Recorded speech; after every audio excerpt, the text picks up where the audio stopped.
You're gonna like this guy. He's all right. He's a good fella. He's one of us. The Good Life Podcast, episode 9. Today we have our third guest, a very special one, Mr. Liam James. Welcome to the podcast. And a brief intro from me, because Liam is a humble guy, doesn't like to big himself up. So Liam is a PGA and DP World Tour coach. You've worked with elite athletes, golfers across the world, and also worked with amateurs here in Dubai. And worked underneath some big names, mentored by Robert Rock and some other names. Lee Westwood? Yeah, worked with Lee Westwood for a couple of years. As well. So I just want to put this out there because I know there's going to be a lot of golfers listening. This is the man. So we're going to dive in today to performance mindset, what actually separates the elites from averages in golf, and how that transfers to general life. Me and Ben have no idea about golf. not so we're just going to try and take the stuff that you said and how that relates into people's lives, really. So thanks for coming on, mate. Is there anything else I've missed in terms of the intro? No, you were good there. That's good. I like that. Yeah, you covered everything. Yeah, quality. So let's go back to where golf started for you then, mate. Where did this all come about? 7 or 8 years old. I went on a school trip, actually, to the local driving range, which is the place I ended up working for a number of years. And was not very good at golf, but I enjoyed it. So I was like, right, I'm going to keep going with it. And my dad could see I was interested in it, so he would take me down the range when he'd finish work of an evening. And as it kind of carried on, I didn't really play at a very good level as an amateur golfer. I just enjoyed it, and obviously the process of what it's like to get better at golf, it would just intrigued me. So carried on going, stuck in there, joined the local golf club, which was just over the road from the range that I worked at, and then. Obviously my friends know, my family know. I missed a lot of school going to that golf club and practicing and playing, and obviously those were the foundations of my career. Really, that driving range ended up being one of the most influential places of kind of paved the way for me to do what I do now. So, mate, it was so fun going to the golf range as a kid. Did you do it, Ben? I've done it a couple of times. I mean, I'm not very good, man. As I said to you out there, I've done it with my granddad a couple of times, and I was so bad. It's almost, I've got a bit of PTSD from it. So we went to Topgolf, didn't we, the other week, and Roman, George's son, how old is he? 3. He got a higher score than me. He got a higher score than all of us. He won us somehow. Well, you know, at Topgolf, you've got to hit it in the certain circles, right? Circles. Essentially, we're all obviously getting out the driver and going for the end. So Roman's just chipping into the front ones, and he gets a few in there. So he racked up the points. He's done very well. So you started at 8? Yeah, 7 or 8 around that time. And was it just constant? You never had any drop-offs or anything like that? No, I never fell out of love with it. So, like I said, no reason to keep going, because generally, if you're good at something, you want to keep doing it. But I wasn't that good at it. But I think at that time, as the years went on, it kind of gets you away from going out a little bit. You're not on the streets. You're not doing those things. So it was just a place for me to go and gave you a purpose in a way. Gave me a bit of a purpose. Yeah. We find it so interesting, and we had a guest on previously, and how they've made a career out of their passion as well. Yeah. I find it so powerful. When did you realise you could make a career out of this? There was a big turning point for me. So I turned pro. We do a PGA degree, so you've got to do a 3-year degree to be a coach and stuff. And the guy behind the counter, Steve, he worked, one of the sons of the owners, and I had no qualifications really or anything coming up. So I was like not going to school. It was like year 10. And he said, "What are you going to do?" I said, "Well, I'm just going to play golf." Not realising I wasn't good enough to play golf. You know what I mean? So he's trying to tell me in a nice way, "You're probably not going to do that." We've all been there. We've been there with football. Yeah, absolutely. So then he's like, "Well, you need to get your qualifications if you want to do this." So, okay, I did that, went back to school, got them. But the turning point was really when I'd just play golf with people, and I'd see what they could do better or what they needed to do better. I'd help them, and it just started to slowly dawn on me that, all right, I can, maybe not the playing side of it anymore, but I definitely think I can help people. So, and then it was just like, and I can make money doing it, and I can make a career doing it, and I can have a job doing it. And the dream. It was a dream. So it was just like, right, it just all aligned beautifully to the point where I was like, right, I'm gonna have a crack at it. Yeah. Whereabouts are you from in England? Lichfield area, so just on the outskirts of Birmingham. Born in Birmingham, and then the driving range there where I grew up. There. Are you a Villa fan? I'm a Villa fan. Oh, come on! With not much sleep here, by the way. Did you obviously stayed up and watched? Of course I did. Yeah, absolutely. I had all the boys on the phone. Like, it was brilliant. What was the score? 3-0, right? 3-0. Yeah. And we played beautifully as well. It was great. You know, Emery, how many? He's a king. Europa Five Leagues? now. Five. Outrageous. Is that the Carlo Ancelotti of the It's Europa? unbelievable, isn't it? It's just great. Insane. insane. I would have loved to have been there someday. Where was That it would- held? Istanbul. Istanbul, okay, cool, nice. So what I was just going to touch on there, so something you found quite interesting is, obviously you said you must have been decent still. Yeah, I mean, relatively okay. I could play the game, but yeah. And one of the strengths you had, like you was really picking up on, maybe not people's weaknesses, but people's points that you could potentially improve correct. on. Did you find that difficult to do that to your own game? Yeah, so that was probably the interesting part. I would generally in performance, elite performance, if you like now, one thing that's discovered is, there's the less thinking, the better, right? So that didn't apply to my career at any point because I was just completely analytical over how I looked at everything that I did.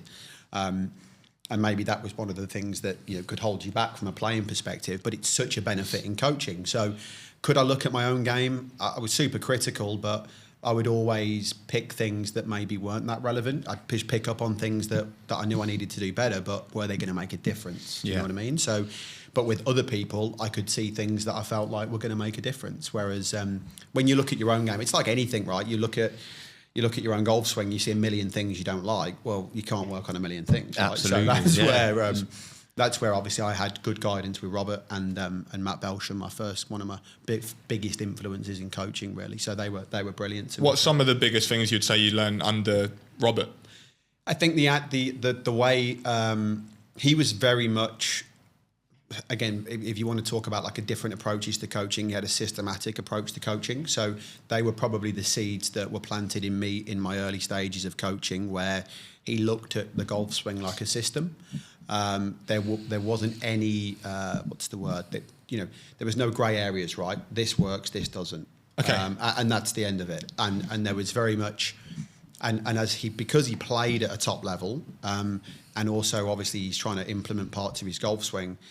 Not only are you getting a coach's feedback, you're getting the player's feedback with it. Okay, so you're getting somebody who's in the arena of playing the game, and somebody who's highly intelligent when it comes to the technical part. So to be able to get both of those together in a mentor, a guy who's been able to tell you what it's like to hit shots under pressure, and to build a golf swing.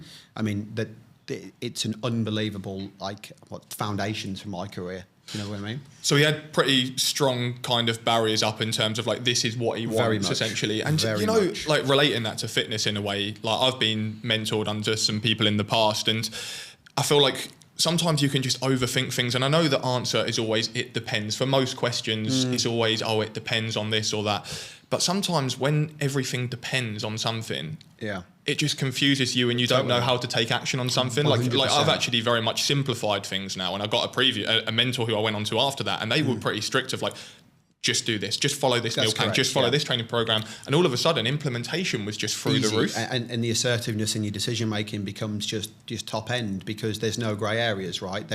When there's a system in place in terms of blueprint systems, frameworks, however you want to describe it, there's just a clear path, right? And you walk down the path. It's very simple. So it's like there's no maybe this, maybe that, maybe the next thing. It's this and this, and that's and that clarity in knowing kind of from a technical perspective in golf, it's relatable to other things, but from golf it was because there was so much clarity in what he was trying to achieve. That the days were filled with productivity. Amazing. And that's a huge takeaway. I feel massively, and that's what I seen. But the quality of his practice, when I would obviously I'd be sat there as a 7-8-year-old kid, being able to, and I would sit in the bay and just watch him hit balls for hours, and my idol growing up. So it was great for me to be around that, but to know that time was spent building something with clarity and a very clear path. I mean, it's everything, right? You're getting the most out of what you're doing. Absolutely. I mean, decision fatigue is a real thing, isn't it? Decision fatigue is a real 100%. Thing. And for me and George, and obviously our industry, I mean, yourself, we just try and make it as simple as possible. Correct. Because there's just less room for error. Yeah. Right? Yeah. And as we, in your realm and my realm, there's so much exposure to information now that people don't know what's right and wrong. Well, when you've got people guiding you like yourselves with me and the work that I'm doing with you guys, there's a clear path forward, and that just makes every day constructive, right? I had a chat with someone who's just joined yesterday, and they said that they eventually want to get into like intuitive eating and having a lot more freedom with their nutrition. And I was like, right, we need to lose 15 kilo. Let's put the barriers up first. Let's get you more of a structure in place. And then as you kind of get that result, I mean, not only are you going to get a better result, you're going to learn a lot about what's in certain foods. And then, you can eventually move into more of a freedom approach, but it's got to be earned. It's built on an education behind it, right? You've got to, you make decisions based off what you know. So if you want freedom in anything, you've got to have that education and knowledge of what it is what it is you're eating, doing your golf swing, whatever that might be, I guess. And when did the whole Dubai move come around for you then? How did that all come around? Yeah, it was an interesting one. Typical me and my decision making. I was out here a lot with golfers anyway, and the boys at Jebel Ali where I work, it was they were great. It felt like a real good environment to be in. I was really enjoying my time there, and I woke up one morning and was like, and I literally woke up and was like, I could live here. And then I within days I made inroads into what it would take to live here, visas, etc. And there was a few things driving it. I think we speak a little bit away from this, obviously, about lifestyle, environment, and things that surrounded me, helpful versus unhelpful, and just the environment that I worked in. More to the point as well, I felt like the level of players that I started to work with, they required a particular environment to work in that I don't think many places could offer, but Dubai could offer that. But then the way that I felt when I was here, it just felt like the right place to be. The way it's growing, striving, healthy, just all these things, you just feel different. And as a result of that, I made a decision that I'm gonna do it.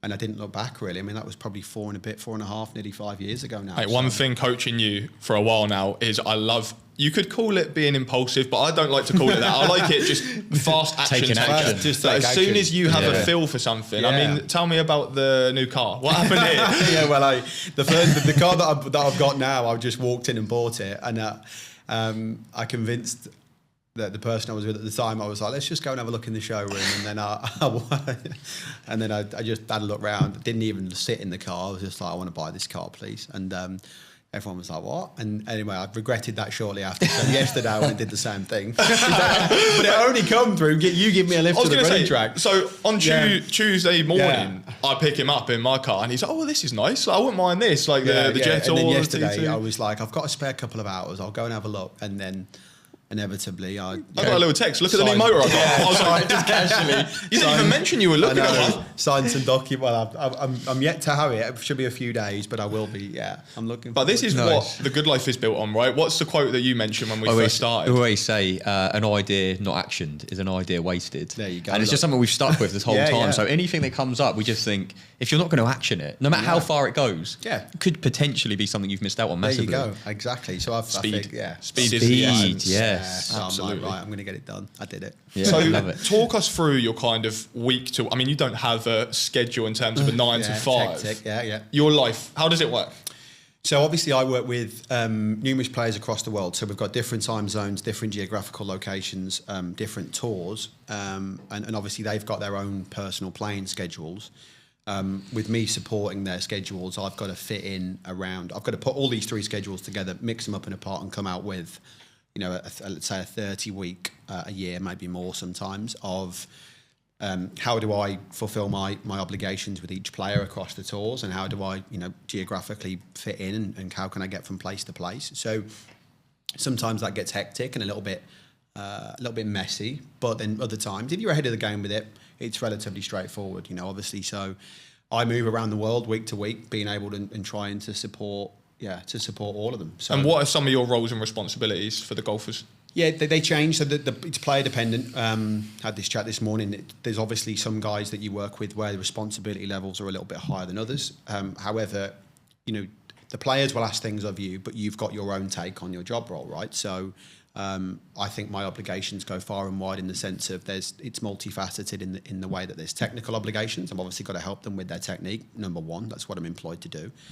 But then you've just got the performance element. How do I make this person more skilled? How do I make them perform better? And as you two know, the facets of performance go far and wide, right? So you're trying to overlook from a holistic perspective, like the environment that surrounds the player, their habits, the things that they're doing, what's helpful, what's not, what can I take away, what can I add, generally taking away more than adding. But you are... That's interesting. You're looking at the bigger picture as to, how can I set this guy on his way to playing better golf? And I guess these people have a lot of people trying to pull them left, right, and centre and in their ear. So for you, your job is to try and to put that to one side and to keep the message clear, right? So everybody's got, like I said to you before this started, we've got huge teams now, and everybody's an expert in their field, which makes it amazing. You're working with really, really clever people. However, that you can't have too many chefs in the kitchen. So somebody's got to be able to take all this information, what's useful, whether it's psychology, whether it's what the trainer wants, whether it's what he's eating on the golf course, it's general well-being, their mindset, their golf swing. How can I put all that and simplify that into maybe 3 key objectives for a week? Nice. And how can we stick to that? How can we fulfill that? And how can we make just the measure of success isn't where you finish in the tournament, it's whether we fulfilled our objectives. Love that. And that's something that's just process driven. Process versus outcome. And no player I've never met plays well in an outcome place, right? So when you are focused on what you do daily and you hold yourself accountable to that, and the players hold themselves accountable to that, the same as me with you guys, right? It's you get the work done, and whether there's a lag period in that, there always is a lag period in success, but being able to push through, it's like losing weight, right? We speak about that. There's a lag period to these things, but you take action every day, and you find a way that you get better at the end of it. I think we say that all the time. Like, it's not down to chance, is it? Like, if you follow these certain habits, if you follow these certain processes, you will come out on top. And regardless of how you feel, that's the biggest thing. It's feeling better. One of the things that we speak about in the teams I work in a lot: feeling better versus getting better. Do you want to feel better or do you want to get better? It's very simple. And so. Nice. Doing things that you want to do on a daily basis versus doing things you need to do are just completely different. And when golfers are aligned with, and coaches, because it's not just the players here, it's everyone. Yeah. It's part of this. That if you can lead the way with that a little bit, and you can do it. If you do it and you show the way, people follow, and that's generally a bit of that my role as well. Lovely. I mean, you've obviously very good with your organisation, and when I picked you up on Tuesday morning, I mean, it was 4:30 in the morning. I had to be there, and this guy was ready at 4:30 with coffees already prepared. Yeah. And just having a chat with you, it was quite interesting. I mean, walk me through your process when it comes to preparation, right? So you're there ready at 4:30. Yeah. Walk back of then like how you get prepared, because I was just interested when you told me that. So obviously if I relate it to my job or my everyday, I try and be a bit more flexible when I'm off work, but it's really hard for me to like let go of routines. But obviously, I like to collect data, and I like to write down what I do on a daily basis, in the sense of, if I'm coaching at 6 o'clock in the morning, I'll have to start doing session plans at 5. So I'll have to do an hour where I have to sit on my own somewhere in a corner and just have an hour, regardless of what time we start. I need to plan that out. But obviously then I need to wake up at a particular time, an hour plus before that, because I might have to travel into the golf club. But like I said to you, it takes me a while to wake up, right, and know that I'm going to go to work fully functional. So like I said there, you pick me up at 4:30, but I have to be up an hour and 15 before that, before I can get to a place where I'm like, right, I'm ready to do this. I can't stroll out of bed and just kind of do things. It doesn't work that way with me. So, when relatable to work, I have to give myself that solid hour to plan the days, get everything intact, travel to the golf course, wake up. And then, of course, if it's gym before that, it's even earlier, but generally gym later in the day.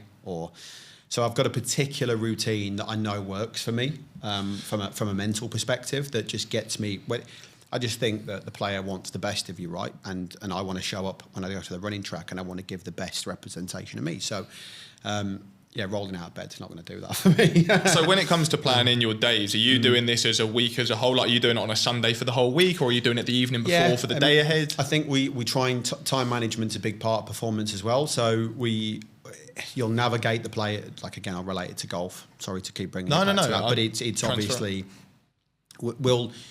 if the player turns up on a Monday and he's had 3 weeks on the road, he's knackered, right? He's going to get to a point where he's going to run out of steam. So part of our jobs, and collectively as a team, we've got to manage that player's time. So we've then got to put a schedule in place for that week that we think is relevant for that person. What's he capable of doing? What are the expectations based off how he's actually physically is at this moment in time? And then we work our schedules around that. So we'll know, for instance, if a player's playing 9 holes on Monday, Tuesday, Wednesday, we'll get those times locked in. I'll plan the sessions in and around that. So whether it's before or after, where's most relevant? What part of the day does this person listen best, learn best? There's all these factors to it. And then I have to then build my timings and what I need to do around all of that. So, if you've got more than 2-3 players in a tournament, it's tough, because you obviously haven't got a lot of time. But Yeah, that it's generally ahead. Nothing's by chance. Nothing's just winged, right? You doesn't know. Absolutely. Something else I want to touch on as well, just from like a coaching point of view. Obviously, you work with many different players. Does your coaching style change, or are you very strict with it? Very much. No, very much. So you've got different learners, different nationalities, which is such a big part of it. How people process things, the environments that people work best in. So I could be on a driving range and have one guy. I'm a light-hearted guy. I like to have fun. I get what I need to get done, but I do it in a way where it's I'm very light with my approach. I'm playful in that approach, so that's how I work best. But sometimes for certain players I work for, that's not how they work best. So there's an intensity that surrounds it. I could go from one end of the driving range, super intense, super focused, not much conversation, getting the job done, very clear, not much language, the dialogue's short, sharp, and it's just. Then I could go up here, and then it's playful, it's football, it's life, it's you know what I mean. But you're still getting the work done. It's just a completely different environment. I think that path to like success or progress isn't linear, is it? And it's very different for everyone. So me and George, we work with so many different people. Some people we know just need that very bullet point format, militant almost, and we know some people might need a little bit more empathy or a little bit more support. And it's probably the same. And I think of part of the app, I remember it's like you the questions where you'll have some guys, you two, I guess, where they need things every day. I'm someone who can just dwindle off for a few weeks. I'll get the job done. I'll come back. And you know what I mean? So it's like, I guess it's the same with golf. You get some guys where I'll give them a golf lesson or information. They go quiet on me for a few weeks, but they're still getting it done. They just don't need constant validation and dialogue. They don't need that. Other guys need daily support. That's just part of the job, right? Yeah, it's like Sir Alex Ferguson. They always talked about how adaptable he was in the changing rooms, and sometimes there was just players that he would target just for the sake of just riling them up. Like Wayne Rooney, for example, he would go in at Wayne Rooney because he wants like pure aggression, and he knows that's going to fire him up. If he done it to, I think it was Luis Nani, he would cry his eyes out and sit in the corner. So I guess that's and when you look at the game at that level of Manchester United or Real Madrid, they say these managers are just man managers. They don't need to coach technique at this point, right? I mean, Gareth Bale did one Stick to Football the other brilliant day. It was brilliant, and he spoke a little bit about. I met Laurie Cantor at Queenwood the other week, and Gareth, he's a member there, and he was there hitting balls and stuff, and he was talking a little bit of football, but then on that podcast he was saying about like Carlo Ancelotti when he was there. And Madrid during the period he was there 8-9 years, he was like, very rarely did they talk about tactics or how to play football. It's crazy, mental, but it's getting the best out of the person in front of you, right? And whoever was in charge clearly did that. Whilst we're on that topic, as a golf coach, how good is Gareth Bale at golf? He is good. I mean, I obviously watched him hit a few balls from afar. He actually gets coached by Robert Rock. Does he? He does, yeah. Wow. So he gets coached by him, and I could see that from a mile away. He's got a good swing. But then he's clearly very good. I think he's around a scratch handicap, maybe a little bit better than that. So that's pretty good. Yeah. He's a member at a very good golf club in London, so that's a very demanding course. And he's playing there to a good degree, so he'll be all right. Yeah. Be all right. Love it. Yeah. Something I just want to go back to a little bit. So obviously you were saying like how many different people you work with. Is there one person that stands out the most with like who you've had the most success with? Yeah, I think one of the potentially, I think there's a couple. Obviously, early in my career, I worked with a gentleman called Matt Wallace, who's an English guy, and it was fascinating. You know, obviously, I'm quite, I'd say, new to the whole tour thing, if you like. So I'm kind of learning the ropes. It probably takes you a few years to do that. But whilst that was going on, and I'm learning on the job, you know, he was just winning, and it was an unbelievable journey. That was the first probably. I think that lasted 3-4 years with me and Matt. He got to the top 20 in the world. He finished third in a major, which was just unbelievable. And it was just an amazing journey. That was success, but the success doesn't lie, I don't think. The way you measure it, there are stories that people won't know. So, for instance, there's a Finnish guy that I work with, Sami Välimäki. And when we started together 3 years ago, you know, he was in a bad place technically. He was struggling on the European tour, and then 3 years later he's won on the PGA Tour, which is like the step up, if you like, from or the next level. Those are stories that won't be very maybe exciting to people, but personally, knowing what that journey's entailed, that's where the success lies for a coach. I think you know You know the things that maybe you've done together, things you've put in place, the habits that he's formed. He's lost a lot of weight. He practices more efficiently than he ever has. Those habits that have then come into flourish is like, that's success. There's obviously headlines for coaches where they've worked with great players. Great players will be great whether you work with them or not. You know, it's very simple. So but there's other stories that you get where I can look back and be very proud of. Yeah, absolutely. You mentioned there about one of your guys losing weight and that helping their game. So I guess just to transfer, like how much of a role does fitness play in modern day golf? Yeah, I think we spoke briefly again. I think that there's bigger teams forming in golf now, and one of the beauties of that is that there's this interdisciplinary model where everyone's trying to work together. And I think fitness, from my own journey, which is like, again, 5-6 years ago, I couldn't have had this conversation because I just wasn't in a place where I knew how beneficial fitness was, right? But then there's a greater reasoning to it. I think I urge people not to do things for golf, right? It's not the purpose. The purpose is the fact that these habits will stand you in good stead whether you play golf or not. Yeah. So you may see the benefits in golf. However, there's some greater reasoning to healthy habits with fitness and stuff. And how beneficial is it? Well, yeah, look, there's a movement that I require from the player. They've got to be in a physical place to do it. They're fatigued over the period of a week at playing a golf tournament, high pressure. And for them to be able to maintain mindset and not default into maybe patterns of thinking that they're trying to move away from, fitness is just a massive key to that. So I think there's a big emphasis on that now in the game. I think there's some great role models with that. You see you can watch golf over the last 10 years.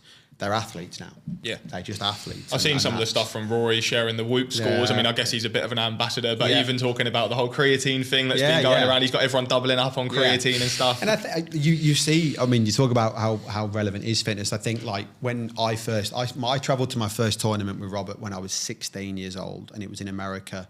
I used to go and watch the tournaments before that in England and stuff, but like to see the dynamic then, 16 years ago now, which is scary to think. The dynamic then was players would have a pint after they're finished. They just would, and they would nip to the bar, and they would do that. And that's kind of, you grow up in that, and you think that's just the culture. Like even I think of that. Yeah, everyone goes like, for a that's what happens, right? And now they do ice baths. Crazy. It's like so they still want that dopamine hit, just in a different way. Exactly, things are different now. This explains your setup in your house, right? You go. Ice bath, sauna, man's got it all. Yeah. I think something you touched on there, Liam, was how just health is like the foundation of stuff. Yeah, and I also think as well, like it just builds habits, which transfers into every area of life. So if you're trying to live healthy, it probably means you're getting to bed at a good time, which in order is going to probably help your performance. You're eating the right food, which is going to mean your focus is where it needs to be, your energy is where it needs to be. So just the foundation and how it carries over. And I think the comfort lies in the preparation, right? So if you've got a 2-shot lead going into the last day, there's nerves, there's all these things that show up, fear of failure or whatever that might be for the player. But knowing you've ticked boxes, right, and you've done all you can do, I think that's a very nice place to sit. There's a saying that I love, it's just confidence comes from evidence. There you go. Right, yeah. I love that. It's just you build confidence within yourself through the evidence you build, right? Yeah, absolutely. And I think the good part is that the teams are going on these journeys now, right? So caddies are involved, coaches are involved. So we're all going to the gym. We're all doing these things. Yeah. Do you know what I mean? It's like, it's a very inclusive thing. And I think maybe from a team perspective and from a player perspective, there's a bond and a unity built through that as well. And I think that can only help, right? Everybody's going the way as well. So it must definitely help the athlete, because if all the pressure feels like, I know it is kind of on them, but if they've got a team behind them, there's something bigger at play there as well. Absolutely. And the mindset that they bring, I think look, you're on the road a long time, you're away from your families. There's all of these things that, habits, or these habits that we speak about, these healthier habits, they can only just help you stay in a better mental place for longer periods. And you mentioned 5-6 years ago that wasn't a priority. so walk us through that journey. Like, where did your fitness journey start? And then I guess to lead up to now, like what eventually made you reach out to coaching? Yeah, but let's go back to the start. Yeah, so obviously there's a few people that I work for still now, and I worked for them back in that point too. So they've kind of watched me through losing weight and stuff. And We call him Fieldhouse Liam. I used to live on Fieldhouse Road in Birmingham, in Lichfield, so they call the old version of me Fieldhouse Liam. So if I'm eating a packet of sweets, they're like, "Is Fieldhouse Liam back?" You know? I'm like, no. I was telling Ben this. I said to Liam had lost quite a lot of weight, right? Yeah, so I was journey? a big old boy. Yeah, so obviously I wasn't doing anything. Like typical, like pints, a few pints here and there. Poor diet. Didn't go to the gym much. But weirdly, I'd lost weight before that. So the owner of the driving range that I worked at, which I've spoke about at the start, he was an ex football manager, but not like he's a football manager like he's giving it to you. Do you know what I mean? Okay, Like, he's like giving Sean it. Dyche. Yeah, he's giving it. Yeah. So he's not. Is it Sean Dyche? Yeah. He's not painting it up, right? And I turned pro when I was I think 17. Yeah, turned pro when I was 17, and I was a big boy. And he basically told me that day that it's embarrassing that I call myself a professional. Wow. Right, because I was a big boy, right? That must have hurt. So he said, put a black bag on, put a black bin liner on, and run around the golf course. And I did it. And I did it every day, and I lost a lot of weight. But I went again. I went the other way again. So I put all the weight back on. So then 5-6 years ago, there was no habits in place. There was nothing. And then I was still coaching, but because you don't know any different, I guess, I'd never coached in a place where I was mentally in a better place, or I'd never coached healthier. I just was coaching, and that's what I thought I did. And then, the one year, I think it was Christmas time. Yeah, long story short, a few pints, this, that, and the next thing. And then I just woke up going into the new year, and I was like, right, that's how it is with me, just like that, right? I'm going to do it. And I did it. And I was like, I'm going to change everything. All my habits, just everything I ate, everything I drank, and obviously you can go. I'm quite an obsessive character like that, so I can lean into that quite deeply. And then the first year that I moved here to Dubai, putting all these things in place, going to the gym, learning a bit more about food, learning a bit more about health, the players. That was my personal best year in coaching from a success perspective. One of the questions I was itching to say there, did you see a correlation with health and your career? That was my best year to this day. The boys won 6 times that year, which is just it's unbelievable. It was the best coaching year to be a part of those journeys with all those players. Look, the players are they're the head of that, they're the centre of that. But to be able to see my efforts are somewhat having a correlation to what I'm doing. So do you think was a big difference. That success transferred, like what area of fitness transferred into that? Was it the discipline? Was it the organisation? Was it losing the weight? Was it confidence in yourself? Yeah, I think there's esteemable things, right? So if self-esteem's linked to assertiveness. If I'm going to show up and be assertive with the players on what I think they need to do, then your self-esteem's got to be relatively intact, right? You can't go in there, like pussyfooting around and wanting to say something and not saying it. So that self-esteem is built through my actions, and I'm not going to get that from somebody else. So it was like, make a promise to yourself every day, fulfill it. And the basics were at the start, go to the gym and just go to the gym. And I'm literally just in the gym. I have no idea what I'm doing, but I'm in the gym. You know what I mean? And anything was better than nothing at that point. 100%, yeah. And so I started to do that, and then slowly you start to then go, right, well, I'm going to have a look at what I eat. And I just started to make, gradually, it wasn't an overhaul like straight away, gradually, and I started to lose weight and lose weight and lose weight. And then, of course, you do get some validation, right? People do see you losing weight. You do get the pat on the back. Whether you need it, you like it. That's 100%, for sure, yeah. So, but then more importantly, I'd turn up, and the clarity in my decision-making, the clarity in... And it was so weird. I'd have these moments. I remember it straight away. I'd walk around the loop at Jebel Ali, because I obviously lived at Jebel Ali for a little period of time, and I'd do an evening walk without my phone, and I'd see things so clearly. Well, I need to go down that route with that player and that route with that player, and it was like weird. It was genuinely a bit of a kind of moment where I was like, this is all so simple in my mind. It's so simple. I'd action it. And lo and behold, there was success at the end of it. And it was nothing to do with, it was all to do with the personal development. You know what I mean? It was just all my thinking in the sense of being able to be clearer, make better decisions for the player, and then relay that to the player. And they're just getting a better version of me, right? And that was the most important thing. Absolutely. Love that. And in terms of the weight loss on that journey, where was you at? How much weight have you lost in that process? So I got to the highs of 96 kilos. Your frame just doesn't fit I know, 96 kilos. So and I've still got pictures. In fact, Ewan, one of the, Ewan, obviously, he's got a picture of me doing a seminar, an online seminar, and I had it as my wallpaper for a very long time, just to keep looking at it every day. And then I was just huge, man. Yeah. And what's your body weight now? I'm 74 now, 74 kilos. Amazing. Yeah. I told you, good. this guy's Huge, reinvented isn't it? himself. Like Yeah. that is, imagine walking around with 20 kilo on your back I every know, single day, how much unbelievable. that's going to wear you down. Unbelievable. And I can't, it's weird. You obviously can remember, but I can't picture or imagine being back there now. So you've obviously then lost 20 kilos, lost all of that initial weight. And a lot of people would say, job is done. What's made you go, I'm going to have a conversation with George and get coaching from these guys?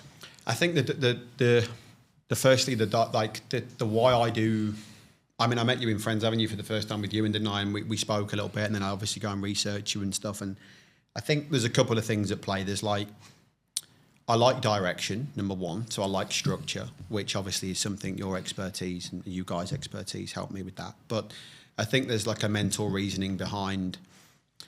I got to a certain point where I'm like, right, I'm eating better, whatever. But then you kind of plateau. There's no level up from it with my education of it, because I'm not supposed to know, right? I don't. If you don't know, you don't know. You've just done that off good decision Good making. decisions, just being around trainers on tour, just putting myself in better environments with healthier people, making some better decisions.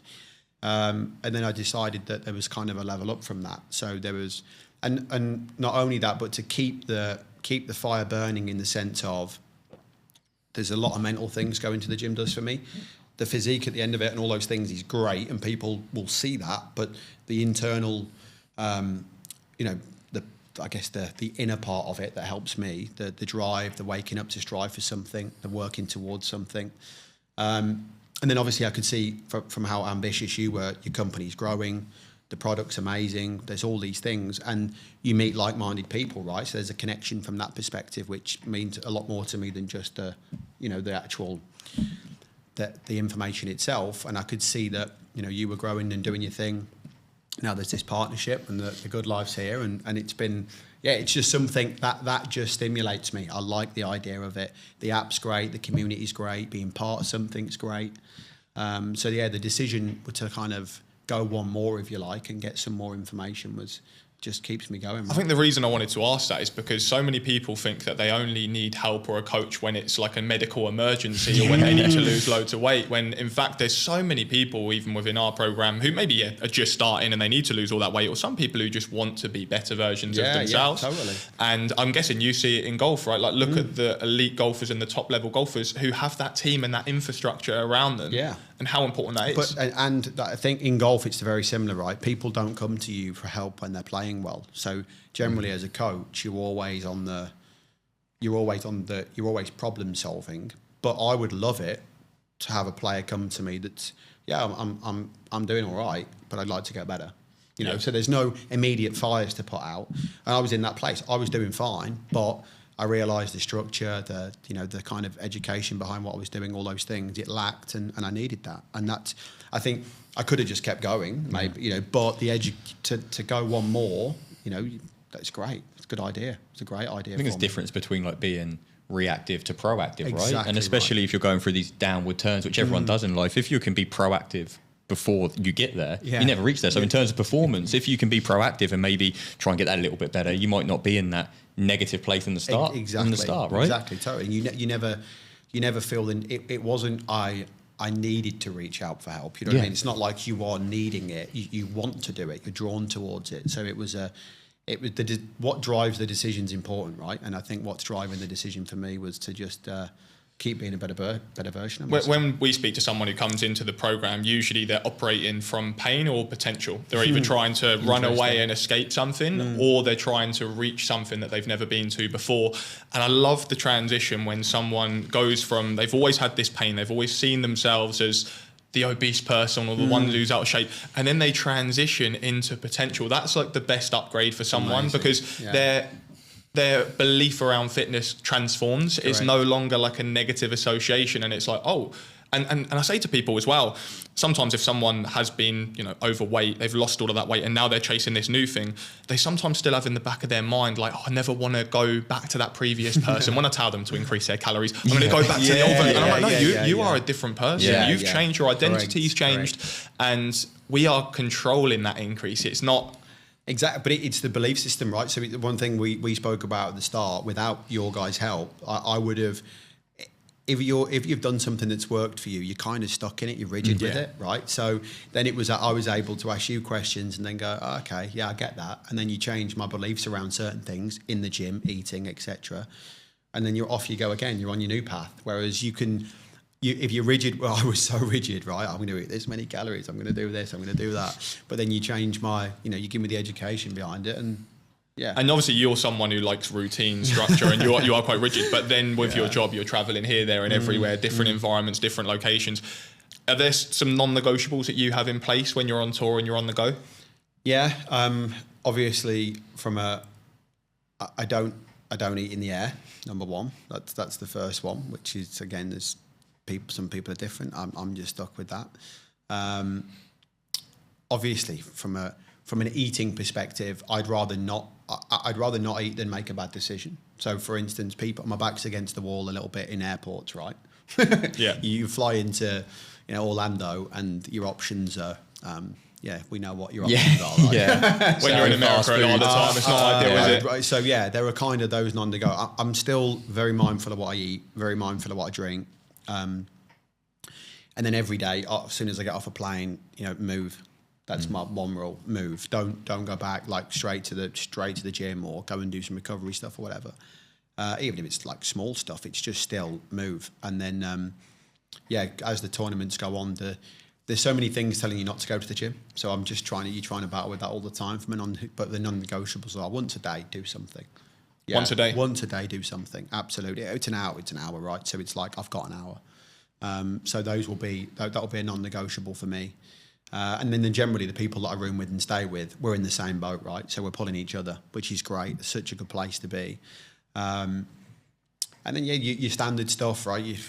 I guess it's like the sleep's just everything. So I mean, we have to go to bed at crazy hours sometimes to make sure that you've got to be up at 4. You've got to make sure you're in bed by 7, 8 o'clock, and you just got to get enough in. Doing that's hard. You know what I mean? Because you're lying in bed, you're like, you Netflix. And, yeah, of course, And when you know you need to go to sleep, it's the worst. We know it's like the night before track or something. We're just there buzzing. Yeah, can't wait. Exactly. And I'm like, I just want to go out for dinner. I want to do something. But you just got, like I say, it's just a small... I think it's just small things. Small things. It doesn't. I think people with coaching, they think it has to be so drastic and it's going to take up every minute of their day.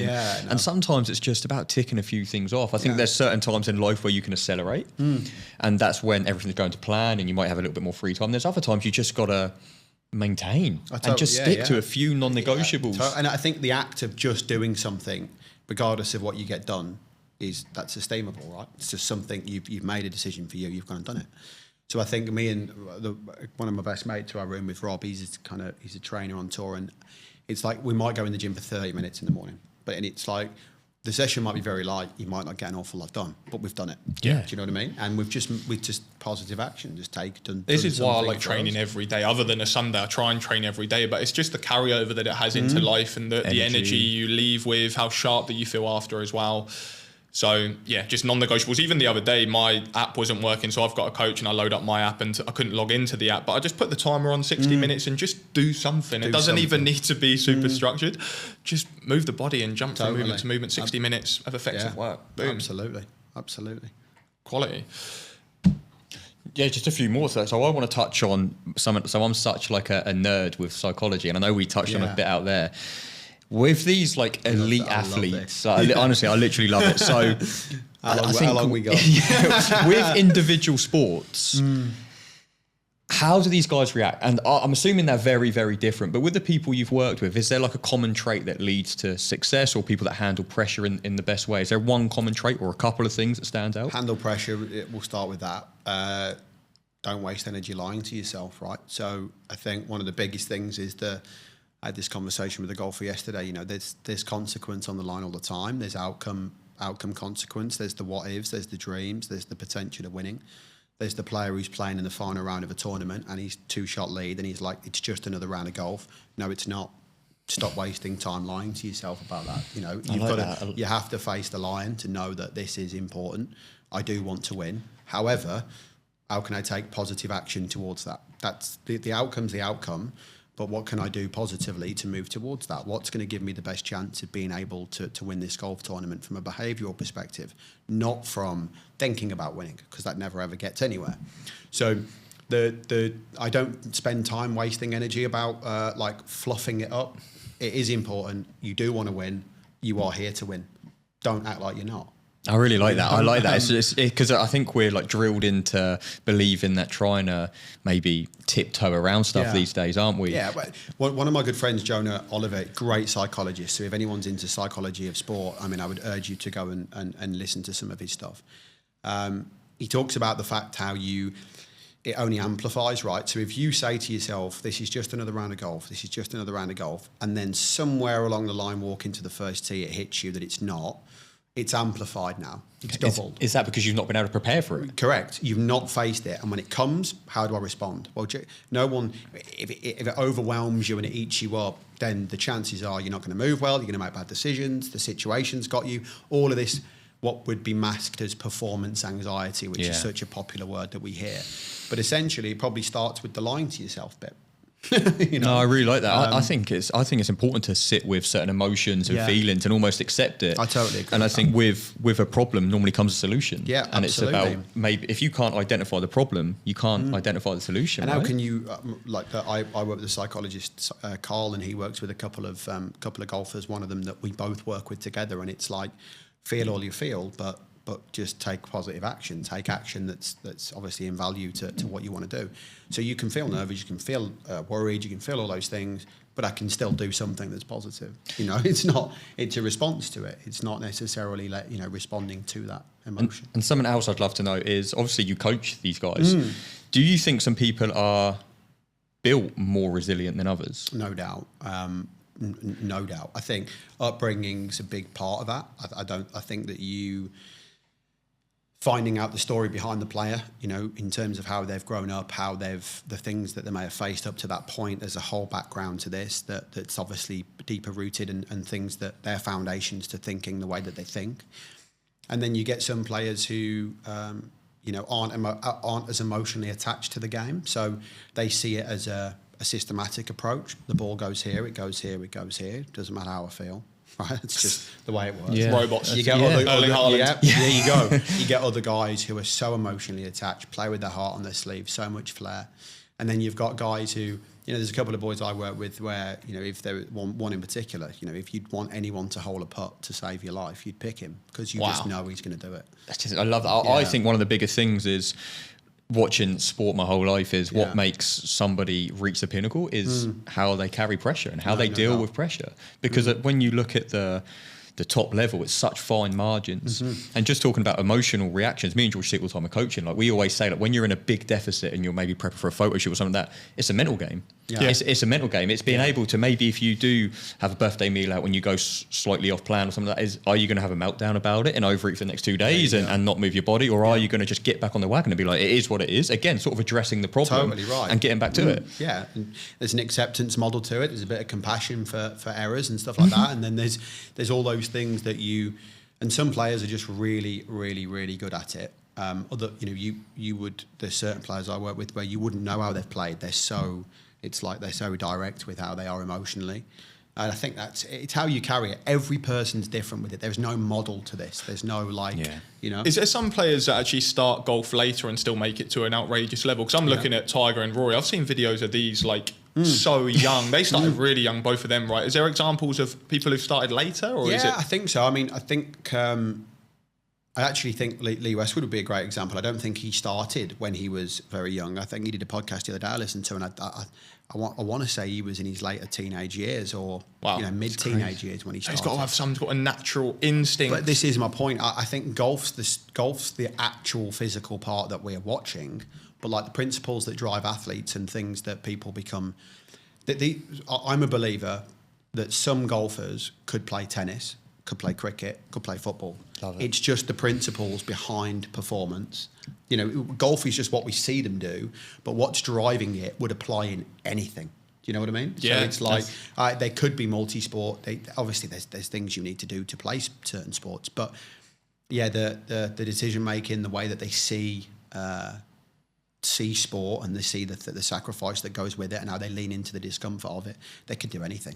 I know. I love that. Again, I'm just such a huge believer in just building strong foundations. I think once you've got them foundations, you can sort of go anywhere, right? Indeed, I agree And with in that. terms of Lee Westwood, I know you mentioned him. We had a discussion earlier about your journey with him. Yeah. Can we just touch on that and then just highlight some key points? Because obviously, Yeah, so when I was fortunate enough, obviously, I think, and Lee would admit this, at the time, he was coming to the end of what he felt were like the end of his career a little bit, like just kind of blending it out. And the job role at the start was kind of a pair of eyes, just have a little look over him when I'm at tournaments and just keep me on the straight and narrow with, bearing in mind, there's no new ideas here. This guy's had a golf swing that's lasted generations, and it's won gazillions of tournaments, and he's been a world number one. So who am I to go in and restructure that? But at that point, it was just like, right, this is very light, and I'm just going to see it out. And then obviously, I think it was a year later, maybe a little bit over that, he got up to 20-something in the world. Or, 23rd. and maybe, something where like that. did you start working with him? What level was, or what number? So he was he? still, I think, I don't know exactly, but he was, whether he was 500 and something at the That's time, potentially. And I think outrageous. potentially, I couldn't know the exact number, but I know it was. But again, it was obviously knowing Lee, you know what he's good at, you know what he needs to do, and all these things. But the working environment, the behind the scenes, the drive that he had to work on his body, the fitness regime stuff was pretty intense at the So time. he wanted to get better. Wow, yeah. I mean, And look at look at that improvement there, and it's Yeah. someone who's been world number one, Yeah. and then potentially maybe regressed a little bit or whatever that Yeah. may look like, and then, but he's come back. Yeah, And, yeah, and I think he did that multiple times in his career before our working relationship as well. He'd fell into lulls and come out of them. But what he lent into a lot of the time, I felt, was I used to go to his house in Newcastle a lot. He had a trainer, Steve, who was there an awful lot as well. And he would work efficiently. He would work hard. He would work on his body. I remember the back of his house was just a gym, ski ergs, bikes, just you name it, right? And he'd send it, and he'd put the graft in. And I mean, bearing in mind, at that point in his career, he doesn't have to. yeah. You just know got what I that mean? inherent desire Exactly. there that you And just that's cannot what- teach people. And not only that, just the working environment, the way he would make you feel, the way he would speak to you. Gentleman, brilliant, great to work with. And then again, that plugged that was right at when I was a bigger, obviously that plugged that was a little bit of drive for me to see that, this guy's a former world number one. He knows what it takes to be at the pinnacle of the world. He doesn't have to do this, and he's doing it. You know what I mean? Like that's then you're around that, and you're like, okay. I'm sure financially at that point he's pretty set as I well. doesn't need to hit another golf shot. Yeah, would never have to play golf again if he didn't want to. So It's just standards. that's it. And I think when you've been at the top of the game, you see it with other people, whether it be Tiger, I'm sure Jason Day, top of the game, that knowing what it takes, when that's never going to go away. You're always going to know what it takes. Do you know what I mean? So regardless of kind of how you're playing at the time, inside you know what it takes to get to the top of the game. And I think that to have that knowledge, and for me to be the observer of that knowledge, because I can't add to that at the time. I'm taking it in. I'm obviously helping where I can, but I'm watching his actions and what he's doing, and it was, for a period there, it was pretty relentless. Yeah. Wow. We're quite short on time. I wish Okay. we could have more. So we could chat all day. Yeah, I think we I need know, an I could episode keep 2 going, mate. booked in. Yeah. No, mate, it's unbelievable. Just touching on all the different dynamics of Yeah. how fitness, golf, professional sport, being a coach and a student in a way. Like you're Yeah, for great sure. at being both, and how that correlates being a student into being an even better coach. I love that whole mindset. I try and adopt a similar mindset myself. But to sum up this podcast, what does a good life mean to Liam James? That's a great question. What does the good life mean to me? The good life means presence, health, and just increasing my experience of life day to day. Love it. Is that a good enough answer? Absolutely Mate, perfect. short we and love sweet. it. Short and sweet is the absolutely love way. it. No, it's been Presence so and interesting. Making Thank every you. single day count, I think. That's it. and that's what you're always doing. I mean, you're here, Undoubtedly. there, and everywhere, traveling the world, getting stuff done, drinking lots of coffee. Yeah, the coffee man. Mate, Love thanks it. for coming on, man. Mate, honestly, Great episode. thanks, Pleasure. Top Thank you stuff, so mate. much, man. Thank you very much. I really enjoyed it.